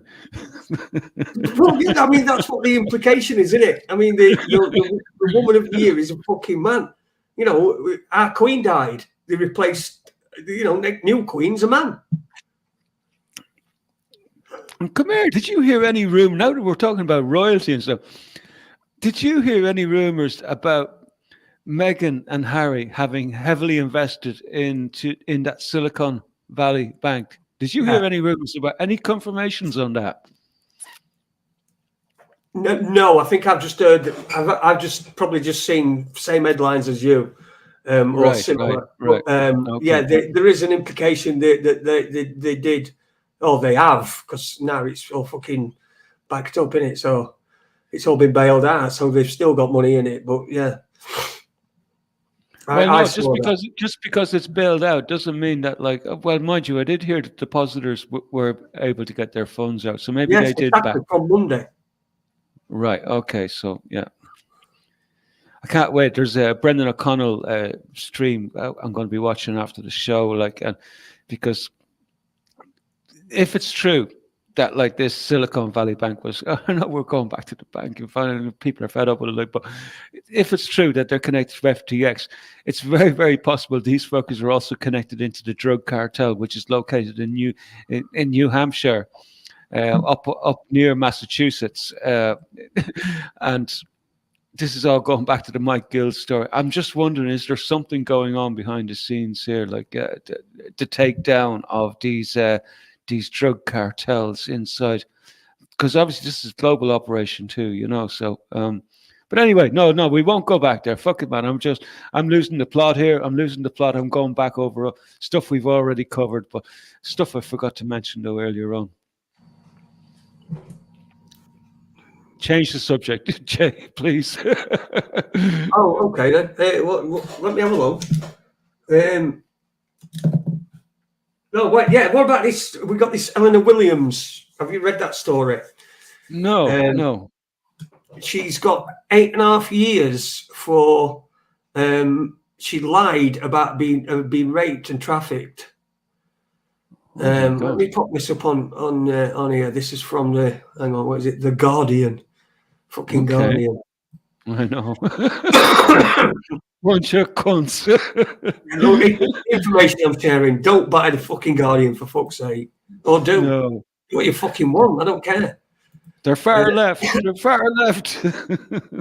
Yeah, fucking far right, far left. God knows. Look, you'd never know where we are. Anti-gravity will probably come up at some point. If you can manage to get right in the very middle and nobody calls you far left and nobody calls you far right, then you've probably cracked gravity. You've probably got an anti-gravity thing going on there. Anyway, this woman, Eleanor, she's jailed for 8.5 years after rape and trafficking lies. A woman has been jailed for 8.5 years after being found guilty of lying about being raped and trafficked by an Asian grooming gang and making false rape claims against a series of other men. Eleanor Williams, 22, from Barrow in Furness, was convicted in January of 9 counts of perverting the course of justice. Sentencing her at Preston Crown Court on Tuesday, the judge, Mr. Justice Olfen, said her allegations were complete fiction and criticised her for showing no significant signs of remorse. Her claims were... Sorry, I'll do that like in an American way, yeah. The judge, Mr. Justice Alton, said her allegations were, quote, complete fiction and criticised her for showing, quote, no significant signs of remorse. Sorry, I shouldn't really do it on this serious. No, right, that's funny. Her claims went viral during lockdown in May 2020 when she posted photographs of herself on Facebook covered in shocking bruises with a black eye and partially severed finger. She said she had been beaten and made to attend sex parties by evil, quote, evil yet clever Asian men, mostly Pakistani business owners. The allegations soon spread far beyond Cumbria and sparked a global solidarity campaign for justice for Ellie. Yeah, they did it. The far left, the wokes. I wonder what they think about this now. Anybody who were in that group, with more than 100,000 Facebook members, had its own line of merchandise featuring the purple elephant and prompted rallies all over the UK amid allegations of a police cover-up. Cumbria Police recorded 151 crimes linked to the case in 2020, including malicious communications and harassment, as well as criminal damage, blah, blah, blah, blah, blah, blah, blah, blah, blah. Yeah, so this woman's like just made this shit up. God knows why. Fucking, I don't even know. That's odd, man. That's really odd. I keep on thinking about Tommy Robinson as you're reading that, like. Yeah. You know, and the claims that were coming out of what's that area that he's covering a lot of stories from? God, what's the name of it? That city or town? Barrow and Furness. No. Where Tommy Robinson does be reporting Luton. A lot of the. Say it again. Luton. Is it Luton? Is that where he does be reporting a lot of these cases from that he comes up with, like about the Asian rape gangs? I actually don't know. I know he's from Luton anyway, but these Asian gangs, we had them in Rotherham, didn't we? Rotherham. That's Rotherham. That's what I was trying to think of. Yeah. Oh yeah. Just make it would make you wonder. It would make you wonder how much of that is actually real. Well, it does, but I mean, she's obviously some sort of opportunist that's decided that she wants some attention. She's probably got some. She's probably had a run-in with or a boyfriend, or someone's dumped her, and she's just decided that she needs some attention, and there you go. God, it really muddies the water, doesn't it? It really muddies the goddamn water, because like there may be some really genuine cases out there now, and when you got a story like that comes into the paper, it really puts a question mark on all the other claims and allegations. You know what I mean? Like it's just like seems so fucking set up. Like, yeah. But it's fucking weird. It's a weird case. But 8.5 years, she's going to fucking pay for it. But self-inflicted. But to do that is fucking beyond evil, isn't it? Really. So it's stupid, man. It's absolutely stupid. It is stupid. I don't even know what the fucking. Yeah, like if only one could call it evil. Like we could at least like grant evil a certain amount of intelligence that it wouldn't get fucking caught so easily. But obviously, like she fucked up somewhere, like in the evidence process, in the discovery process. So. But I think it's really bad, like, the cases like that. Like, but good that it got found out, like, good that it got found out in a sense, like, but it does muddy the water for a lot of other genuine cases that are probably out there. There you go. I was reminded of that by Tony, who put these in chat, and I starred them sort of from earlier on. I see a girl who falsely accused men of rape and trafficking her was sentenced to 8.5 years. And she went to the lengths of assaulting herself with a hammer to fake the abuse. Yeah, so wow, fucking just crazy, man. Yeah. You're talking about self-harm here. You're talking about a mentally disturbed person in the first place who needs psychological help. But how many are they about? I mean, people really fucking psychologically damaged by being locked up in their house and not being able to communicate with people, seeing relatives, not being able to see relatives, and there's a real danger that we've really fucked a generation up. And you know what happens when you've got a fucked generation is the one that comes after them is going to be even more fucked because they've been brought up by a fucked generation. If you know what I mean. So it's going to take a long time to fix this shit. They've done a right good number on people. And it was just curious there today in the court, man. There were still quite a number of people still going around with masks on. It was like, Christ, man. So many people still didn't get the fucking memo. And I'm still seeing them running around in cars on their own, muzzled. It's like, yeah, you see them. But look, it's mental. It's this is the disorder. This is what they've done to people. I mean, did you see the bloke in Australia who were going? They were like a memorial for people that it is claimed had died after having the treatment. And the video shows that this other bloke just comes up and says, "This is all made up.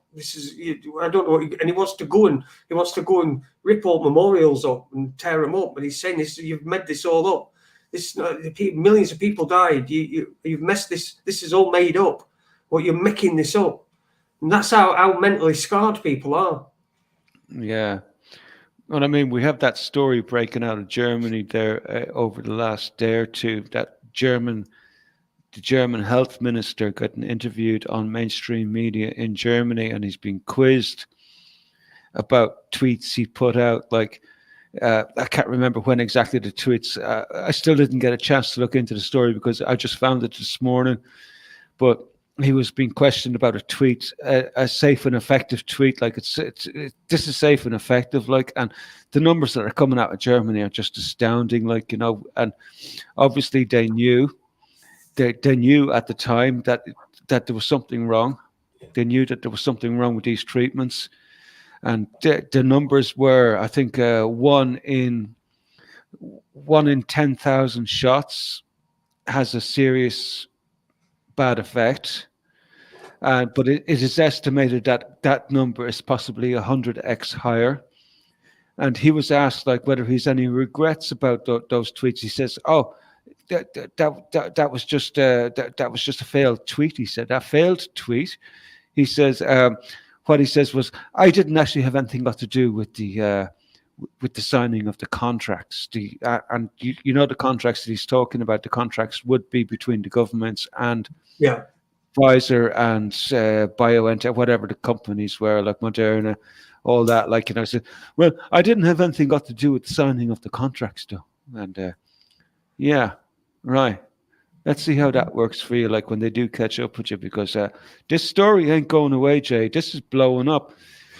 I was watching Andrew Bridgen there. He put out a tweet there, also in the last couple of days, like he's actually suggesting that, like, he's expecting court trials to start probably before the end of this month regarding major government officials in high places regarding everything around this issue. So it's very, very curious, because I see Fauci's been thrown under the bus over in America as well too. He's taken a lot of flack for his involvement in the research that was transferred out to Wuhan. But I think more importantly to take note of, and I didn't know this till today, and I found this out in Longford Court when I was down with Garrett, and Robert F. Kennedy Jr. was coming out making statements that apparently over the last few years there have been 3 releases from these biolabs in America, which resulted in, that was why they got shut down. That's why, and I didn't notice at the time. I thought it was Trump shut down the research labs into gain of function, but apparently it was Obama shut it down. I didn't know this right at the time, but I'm going to be looking. I'll see if I can gather up a few bits of information about this, maybe for Friday night show. Like, you know, there's an awful lot of breaking news around this topic at the moment, and in various, especially in America. In America, this is gaining a lot of traction, especially with a lot of these select Senate subcommittees that are going on, which are Republican-led. Like, you know, there's a lot of questions getting answered, and there's a lot of important questions being asked. So I think if anybody is looking to keep their finger on the pulse of what's happening, watch America. Keep an eye on those select subcommittee hearings that are going on a regular basis over there. Obviously, you can't tune into them all, like, you know, and they're not all of relevance, like, you know, but there's a lot of important information coming out from them, like. But there has been some sensational stuff, hasn't there, been coming out of them? I mean, especially the Twitter people have been getting some real shit, and I'd suggest that perhaps they might be the first people to see a courtroom. To see inside of a courtroom. There's something coming for them now, and look, whether it'll solve the problem or not, or whether they're just a couple of sacrificial lambs just to appease the hoarding mass. It's like, all right, to appease the yeah. Fucking man, yeah. But there was that little player. There was that just before, while we're on this topic. Did you see this? This chap. I'll just share this quickly. Like, just another young sportsman dead. South African. Oh no, musician. The rapper. Yeah, I saw it. Did you see the video of him? I didn't actually watch the video. I didn't get time to watch the video. Like, but yeah, 27. Collapsing on stage. Well, yeah, I saw it. It were horrendous. Really, yeah. Multiple people filming, see, so there were multiple angles. I mean, I've seen probably 3 or 4 different angles of it, and he's just sort of dancing around, and then he sort of falls over, and they pick him up, and then he gets up, and he starts rapping again, and then sort of stops and just falls over. God. And falls off the stage. And then they jumping down and they're trying to, find out what. And he's looks like he's fitting. His legs are going mental, and they pick him up and carry him off because it's sort of like in the what they call it, the front bit between stage and where audience starts. Yeah. I know. I wouldn't. I know what you mean. Yeah. So yeah. Real shame. But they're just dropping like fucking flies, aren't they? I get a sense it's slowed down a bit, but I don't know. It's very hard to tell. It's very, very hard to tell. But it seems to me that it's slowed down a little bit, but it's hard. It's very, very hard to get a read on it. Like, very hard. I did see something from Far Right Said Fred, who said that because they're in music, obviously, and they said that the amount of people in music, obviously not famous enough to be on news, that it, like dropping is right. Incredible. Are you serious? Yeah. That's what they said. I don't know. See, I know you're talking about hearsay, like, but I don't think he'd be the sort that would lie. To be honest, like. Bit of a character, I think. Right, said Fred. A bit of a character and fairly honest, I'd imagine. I think he comes over as an honest type of individual. Yeah.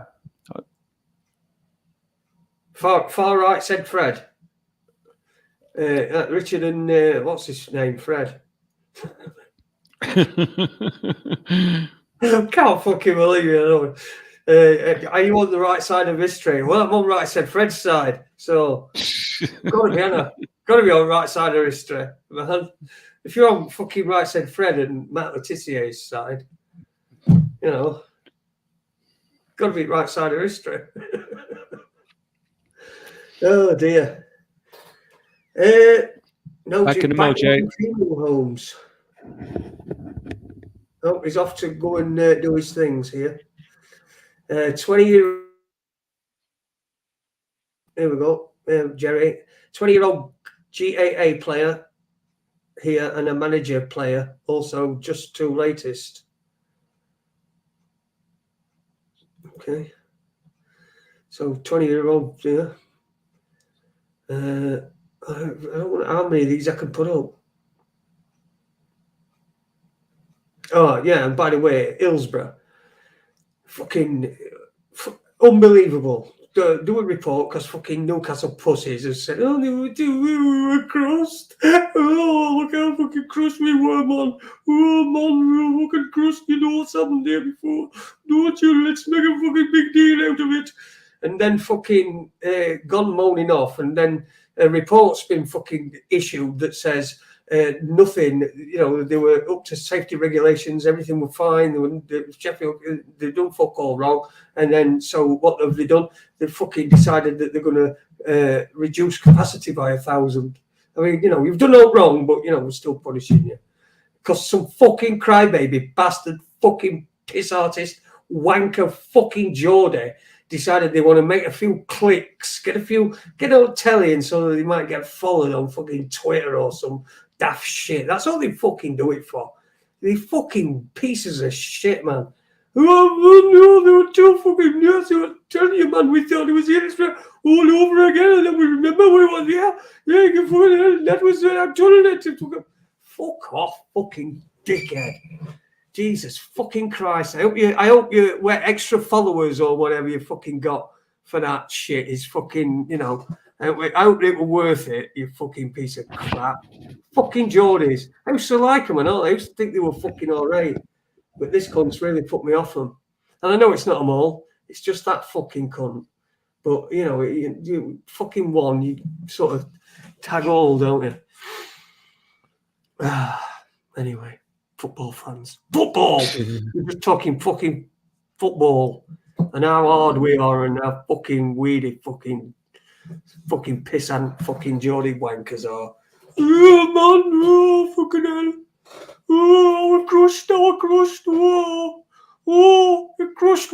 it crushed what? Fucking dickheads.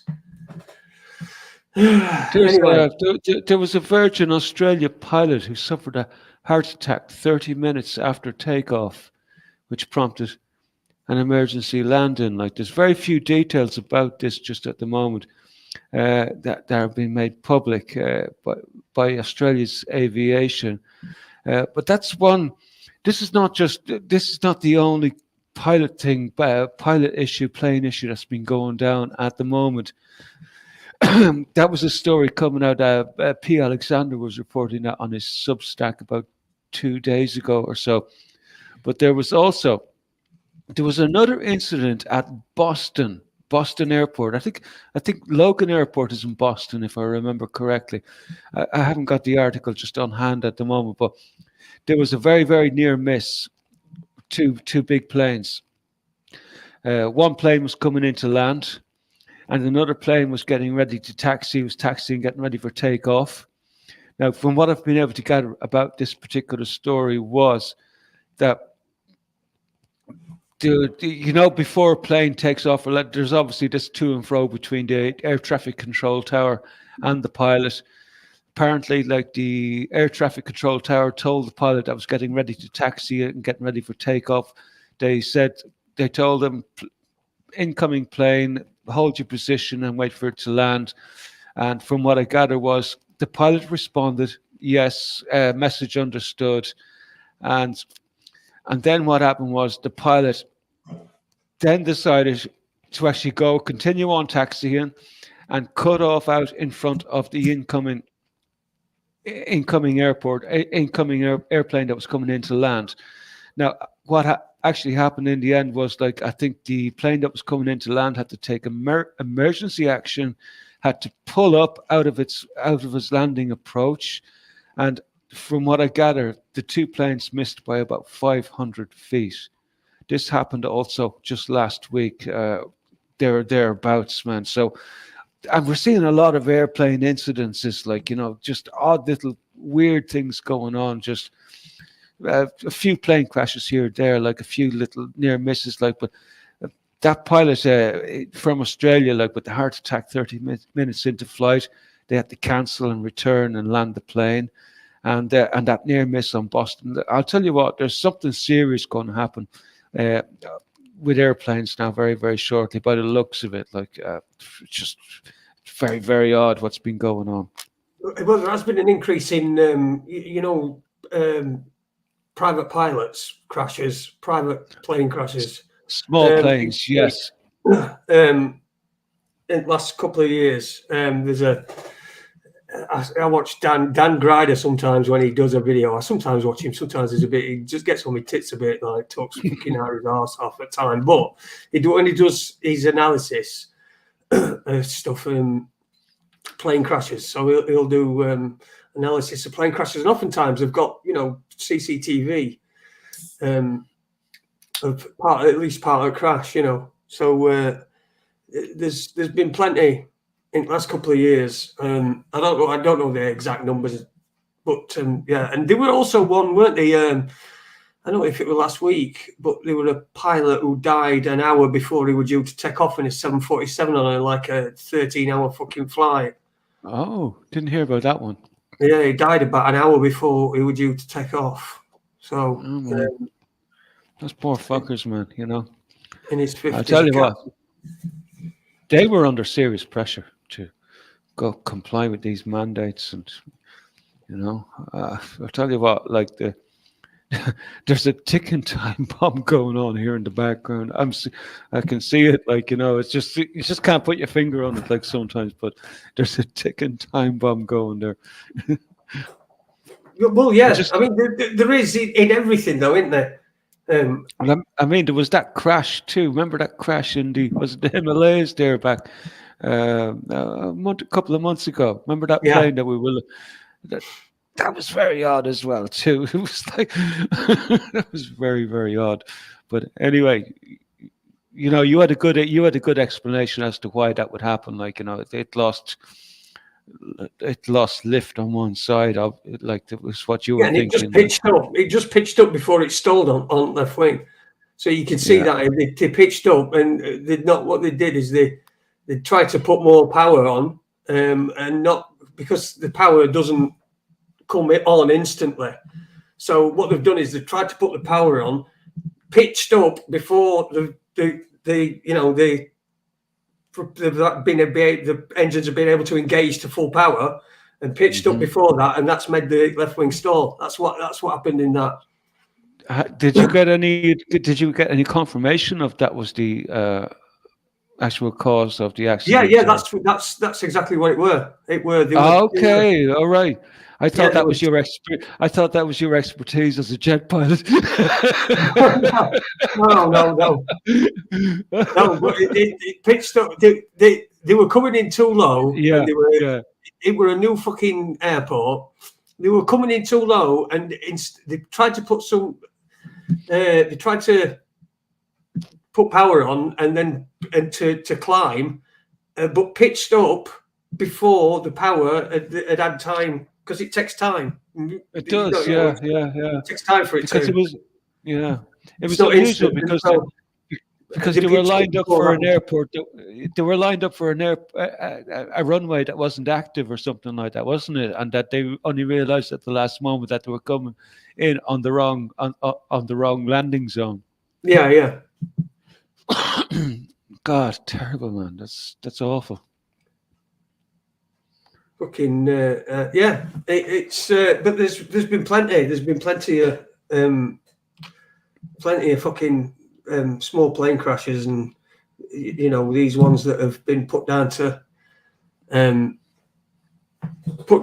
pilots. A medical emergency. There's been plenty. The last couple of years. But then again, some of these pilots were in the 70s, so when you get older like that, you're going to have perhaps you're getting to a point where these people that became pilots when it were sort of in the golden generation, and when people wanted to be pilots and became pilots, now they're getting older, so and they're sort of dropping off. I don't know.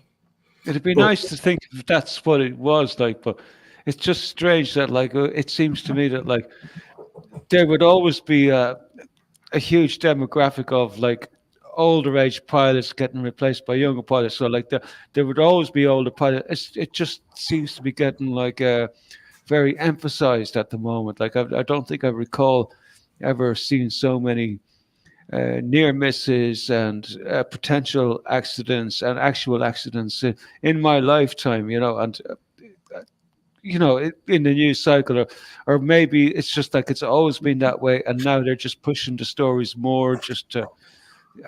It's hard to know, isn't it, Jay? It is hard to know, yeah. But these near misses, what they called, they're not called fucking near misses, they're called fucking. I can't fucking remember. But it's when they're too close. Close encounters of the third kind. I've seen. There's been a few. I mean, there's been one where someone was going to be taking off, and then a fucking plane just went across fucking runway, and they had to fucking boat landing. Well, that's the one that happened. That's the one that happened in Boston last week. and when they put the brake on. When you brake into an emergency, when they put emergency brake on when you're aborting a fucking landing, that's not like normal fucking brakes. Everybody's fucking thrown forward. Fucking, So it's fucking mental. But it's next thing will be single crew, ain't it? That's what they're hoping. Totally autonomous. Yeah. Yeah, would you get a fucking autonomous plane? No, I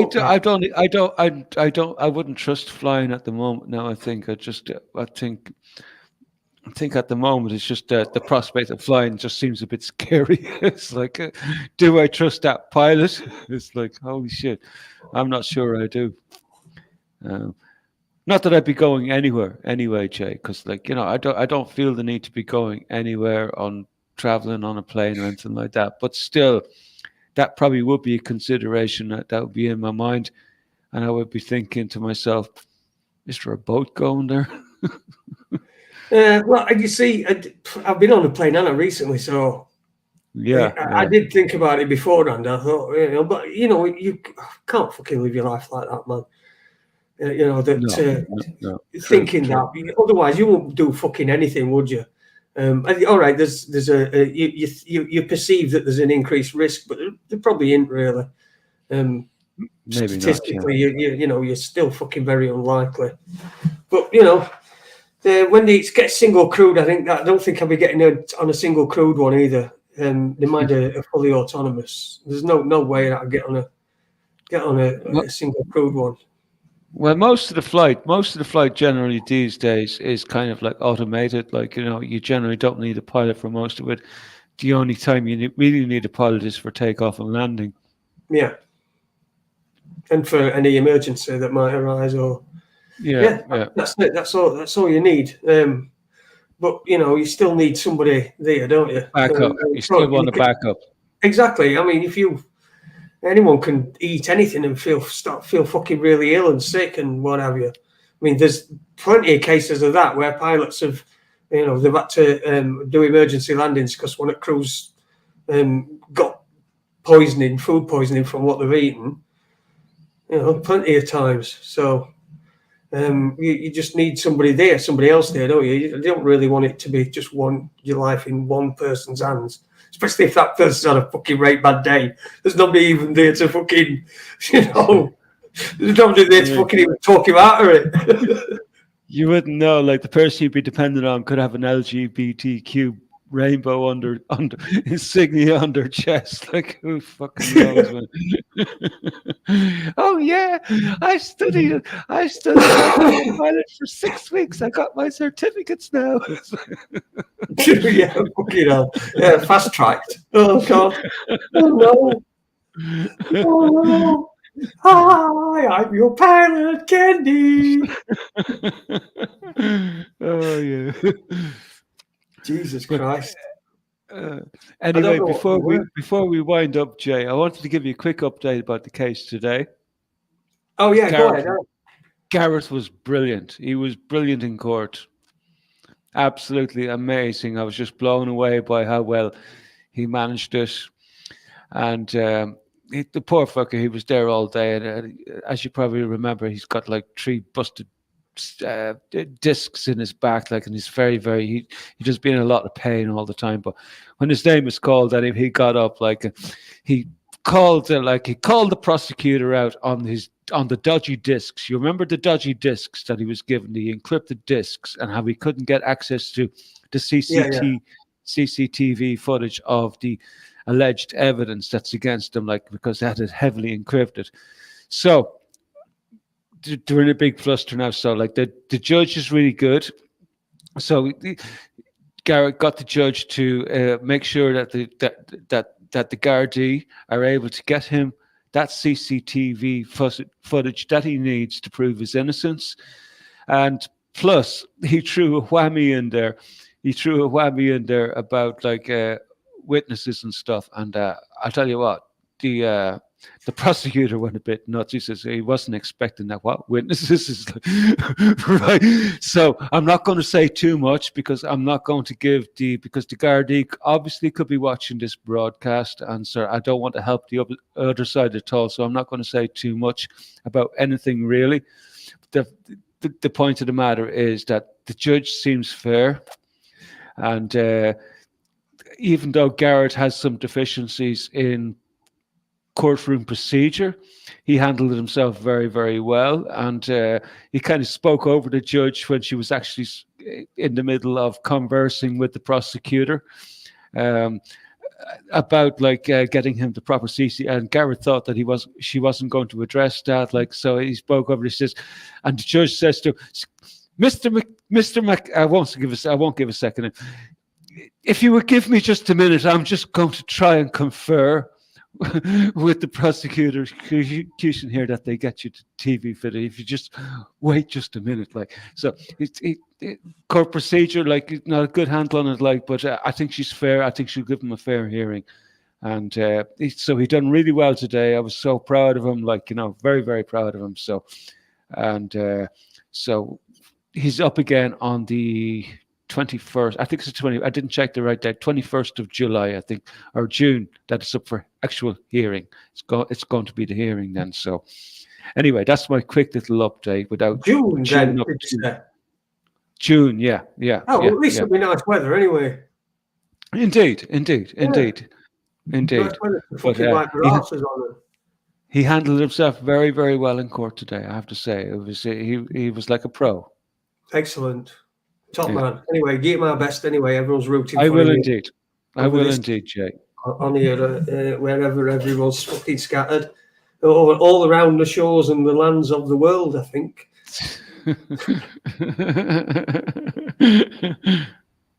I was summoned to appear, said the ghost to the judge. The fucking hell is this Resi Tuber on about? Evening, Resi Tuber. Resi will just be over at Cookie and Pizza to see Resi there a lot. Resi is actually down in New Zealand, by the way. That's where we got first-hand knowledge from Resi about what was happening in New Zealand. Apparently, that's all okay now. I think a lot of the people have been reported in now. The problem was that there was no communication from the affected area. So the death count is probably not quite as high as was being alleged. So Max Egan was a little bit hyperbolic. Right, okay. Hyperbolic. Yes. How are you, Resi? What's this here? My mate did and never looked back. Sadly, London cunts have ruined the property market since COVID. All right, I think he's talking about. Anyway, Friday, I'll be done. I'll be away, but I think I'm going to come on and do it from where I am because we were all right all the night, weren't it? Oh, perfect, man, perfect. Yeah. So we'll do it Friday, but I'm Wednesday playing. So it'll be about 9:45, I think, by the time I come, before the time I'm done. Perfect. I finished watching it, so I don't know whether you want to start at 9:30 before or. No, we'll wait. Well, let's go for 10 o'clock. We'll have a late right, session. Yeah, 10 o'clock then. We'll do it at 10 o'clock Friday. Yeah, we'll have a late night sleepover with the gang.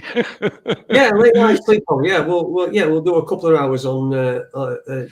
It's always good to talk on a Friday, have a nice little joint and what have you.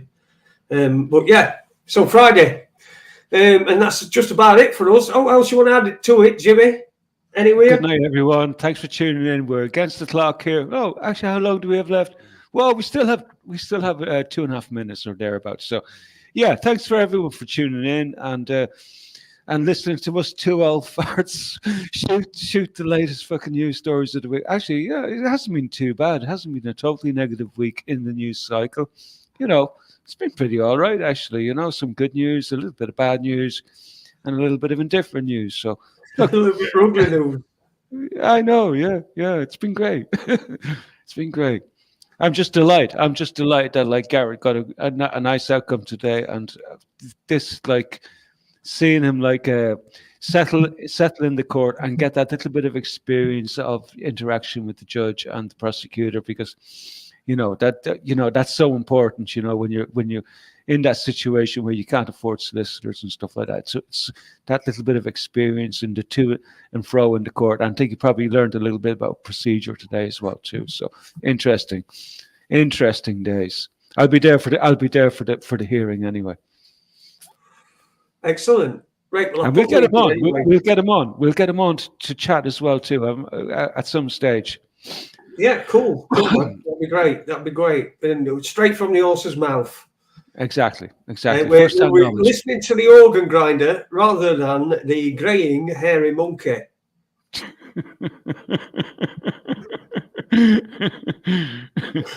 Oh dear. Anyway, I think that's about it for today.